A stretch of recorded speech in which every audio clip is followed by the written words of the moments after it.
Hello दोस्तों, नमस्कार। Nikhil stock academy में एक बार फिर से आपका स्वागत है। दोस्तों, मैं आज एक रिन्यूएबल एनर्जी से रिलेटेड इलेक्ट्रिकल व्हीकल को चार्जिंग सिस्टम प्रोवाइड करने वाले से रिलेटेड बिजनेस मॉडल के बारे में डिस्कस करेंगे।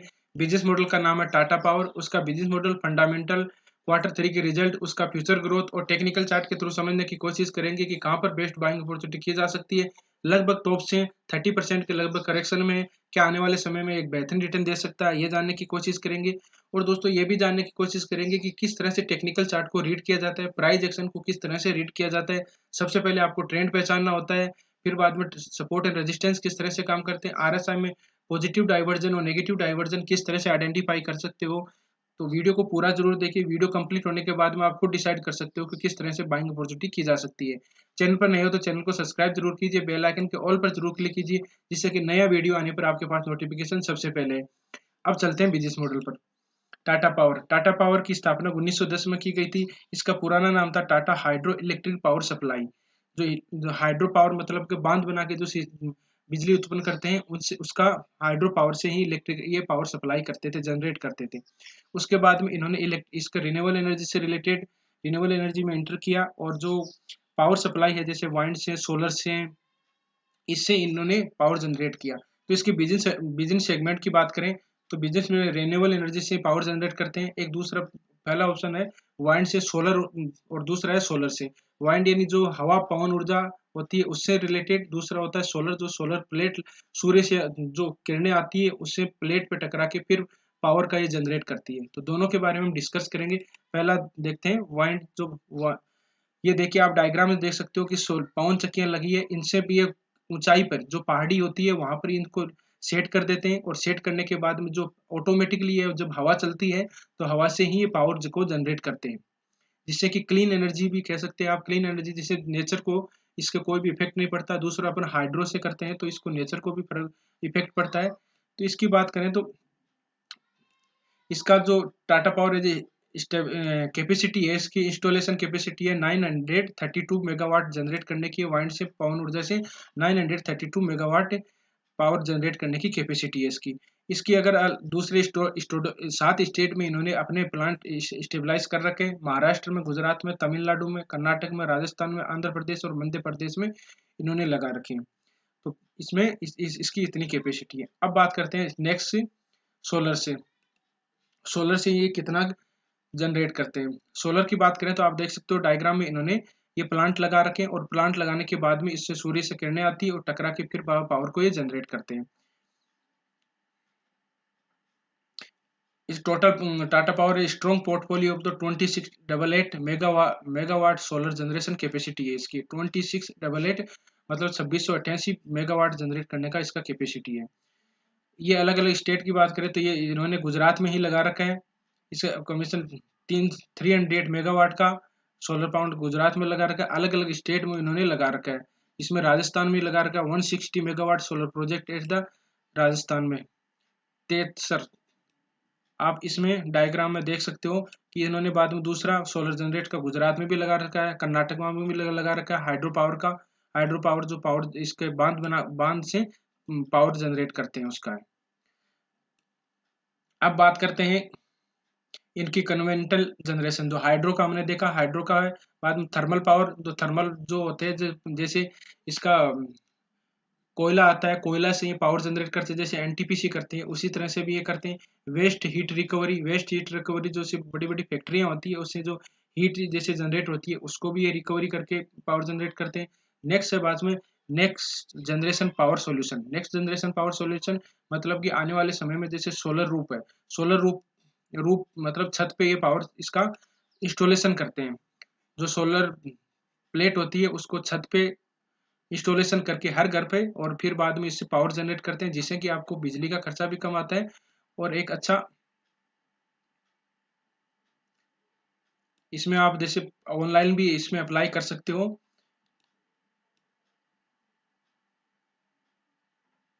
आप इसमें डायग्राम में देख सकते हो कि ऑनलाइन भी ये छत पे ऐसे अप्लाई कर सकते हो। इस डायग्राम में सोलर ट्री है, micro inverter based grid connection system है, इस तरह से कि ये लगे हुए हैं।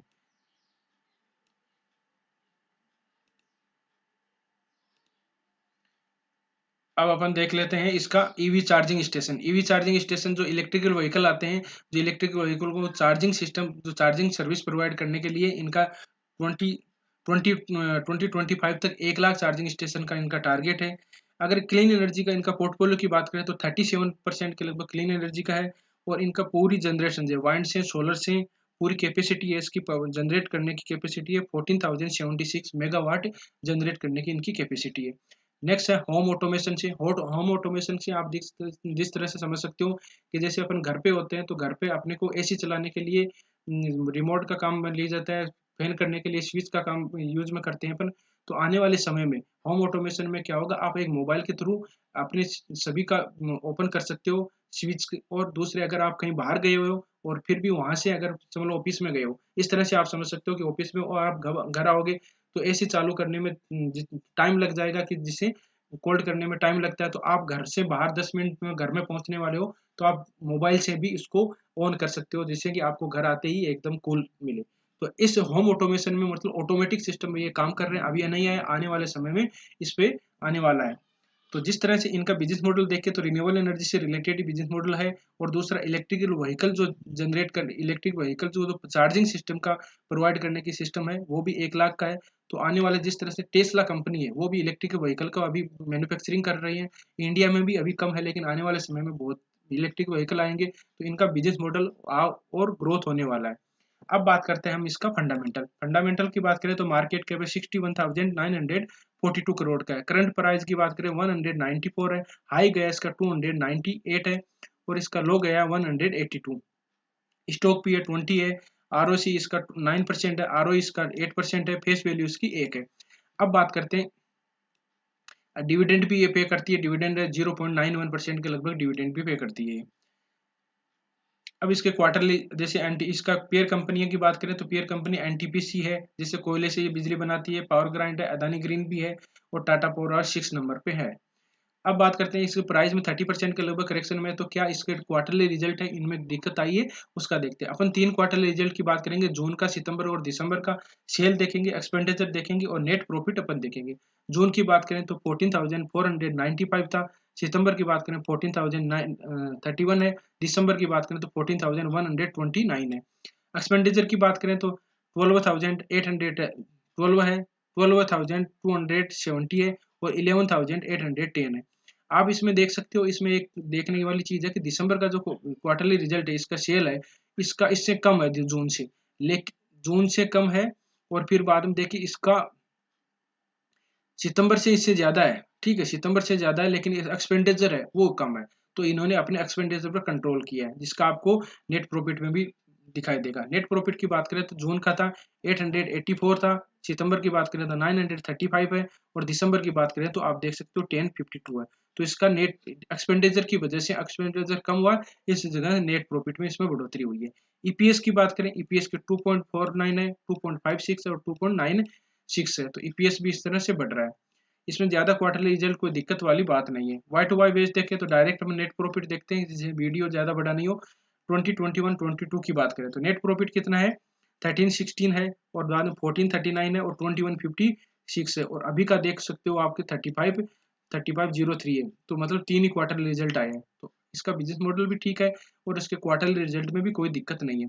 जिन्होंने 10 साल पहले इन्वेस्ट किया था उनको 8% का मिल रहा है। अब देखो, अब इसीलिए मैं बोलता हूँ कि 10 साल जिन्होंने इन्वेस्ट किया था उनको 8% मिल रहा है। 8% तो आपको एफडी में, बैंक में भी मिल जाता है। तो आपको कभी भी स्टॉक में बाय करते हो तो ब्रेकआउट पे करके, और फिर बाद में उसे जब इसमें वापस प्राइस को कंसोलिडेट करे तो इसमें दूसरे स्टॉक में आप इन्वेस्ट कर सकते हो। 5 साल के जिन्होंने इन्वेस्ट किया था पहले उनको 18% का है, 3 साल पहले इन्वेस्ट किया 85%। अब एक चीज देखिए, इसने क्या है कि देखो 3 साल पहले इन्वेस्ट किया उनको 85% मिला है। तो आप इसमें आप चार्ट पे देखेंगे 3 साल पहले जो, मतलब कोविड के बाद में एक अच्छा मूवमेंट आया है, तो अभी बाद में 1 साल पहले इन्वेस्ट किया उनको -22 मिल रहा है। तो इस तरह से आपको इन्वेस्टमेंट का तरीका अगर ठीक है, आपको सही टाइम पे बाइंग अपॉर्चुनिटी एंट्री करनी चाहिए और एग्जिट भी हो जाना चाहिए।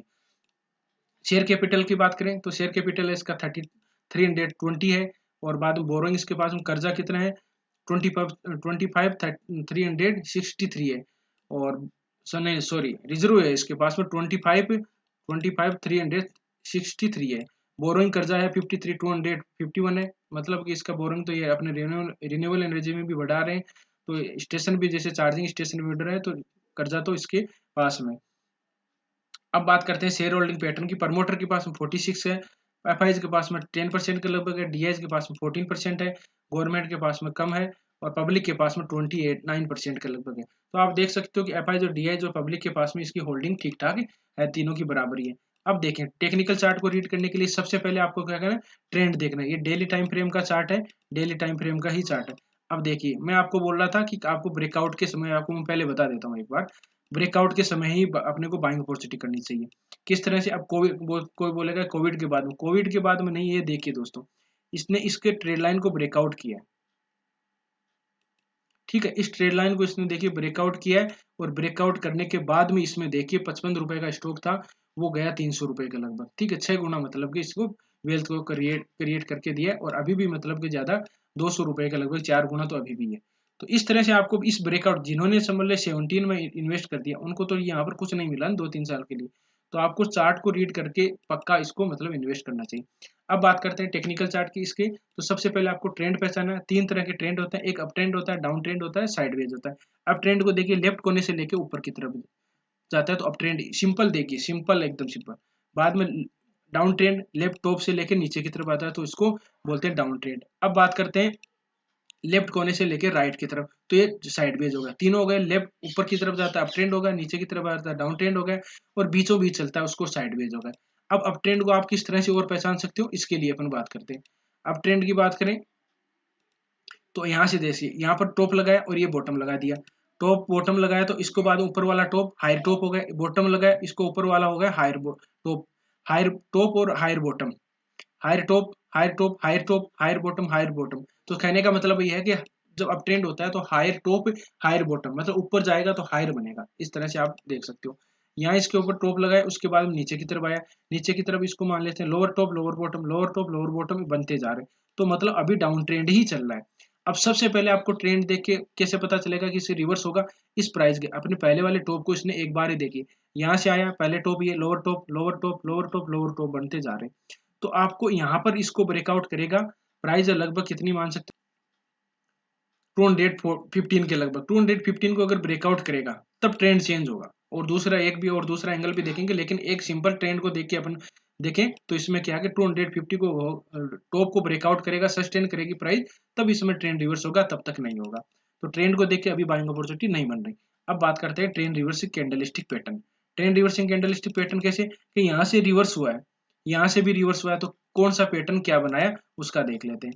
यहाँ देखिए, एक तो यहाँ पर देखिए इसने पैटर्न बनाया, कौन सा पैटर्न बनाया, डब्लू पैटर्न बनाया, सॉरी हाँ डब्लू पैटर्न बनाया, डबल बॉटम बनाया इसने, 1 और 2 डबल बॉटम बनाया, इसको ब्रेकआउट हुआ है, देखो ब्रेकआउट हो गया। तो अब आप एक चीज देखिए, मैं ब्रेकआउट और आपको बोलता हूँ कि बुलबे का या रिट्रेसमेंट करता है, तो उसको अपने को ध्यान रखना कैसे। यहाँ इसको ब्रेकआउट कर दिया, तो ब्रेकआउट पर अपन नहीं लेंगे इस पे, ठीक है, ब्रेकआउट पर नहीं लेंगे, रिट्रेसमेंट इसने वापस इसको रिटेस्ट किया, फिर ऊपर की तरफ, अगर समझ लीजिए एक बार आपने यहाँ ले लिया, ठीक है, और अगर ये वापस नीचे आएगा तो आपका कोई स्टॉप लॉस नहीं होगा, ठीक है, मतलब कि कहाँ पर आप नीचे भी आ सकता है, जिस तरह से ट्रेडिंग करते हैं उस तरह से बता रहा हूँ। अभी तो आपको इसको ब्रेकआउट किया ऊपर, फिर बाद में देखो नीचे नहीं आया, ऊपर की तरफ जा रहा है, तो आपको मतलब कि उसका वेट कर लेना है, क्योंकि अचानक जाता है तो फिर बाद में नीचे भी आ सकता है। तो देखो डबल डबल बॉटम बनाया, डब्लू पैटर्न बनाया, फिर ऊपर की तरफ गया। तो यहाँ पर देखो कैंडल स्टिक पैटर्न की बात करें, देखो अगर पैटर्न नहीं बनता हो तो एक बार आपको थोड़ा सी बड़े टाइम फ्रेम में भी देख लेना है, कि बड़े टाइम फ्रेम में ये देखिए, यहाँ पर डोजी कैंडल बनी है, और रेड कैंडल थी, डोजी कैंडल, ग्रीन कैंडल, तो इस कैंडल को फॉर्मेशन को क्या बोलेंगे, मॉर्निंग डोजी स्टार फॉर्मेशन, ठीक है, मॉर्निंग डोजी स्टार फॉर्मेशन बोल सकते हो आप। एक रेड कैंडल है, एक डाउन ट्रेंड होगा, एक डोजी कैंडल है, फिर ग्रीन कैंडल है, तीनों कैंडल के फॉर्मेशन को मॉर्निंग डोजी स्टार फॉर्मेशन बोलते हैं। ऊपर की तरफ जाएगा, फिर देखो यहाँ पर एक क्या, shooting star candle, shooting star candle क्या होती है, टॉप में बनती है, फिर डाउन ट्रेंड आएगा, और यहाँ पर देखिए एक डाउन ट्रेंड आप देख सकते हो। तो अभी तक ट्रेंड रिवर्सिंग कैंडलस्टिक पैटर्न को देख के कोई रिवर्स कैंडलस्टिक पैटर्न नहीं बन रहा।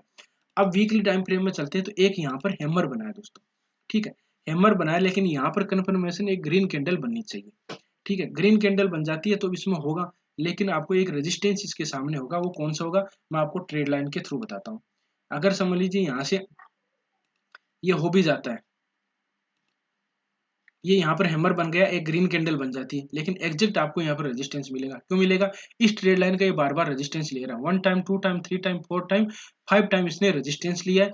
तो एक बार रेजिस्टेंस लेगा, अगर नहीं लेता है, मान लीजिए नहीं लेता है, यहाँ इसको रेजिस्टेंस मिलेगा, फिर यहाँ पर 1-2 दिन यहाँ ट्रेड करके फिर अगर ब्रेकआउट हो जाता है तो आपको एक अच्छा मूवमेंट देगा।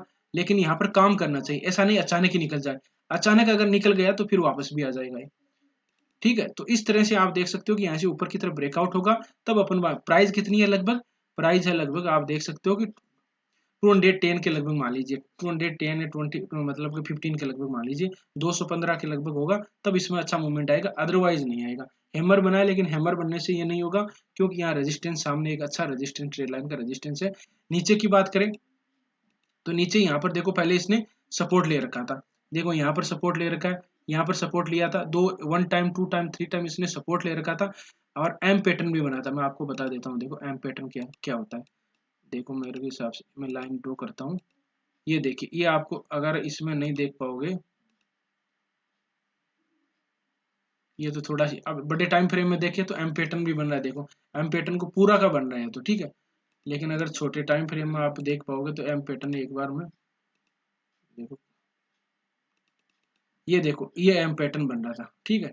ये नीचे की तरफ यहाँ 1 टाइम, 2 टाइम टेस्ट जैसे एग्जैक्ट तो नहीं दिखाई दे रहा, लेकिन आप इसको M pattern triple top top pattern बनाया और उसका ब्रेकडाउन हुआ है, ब्रेकडाउन हुआ तो यहाँ तक आ गए।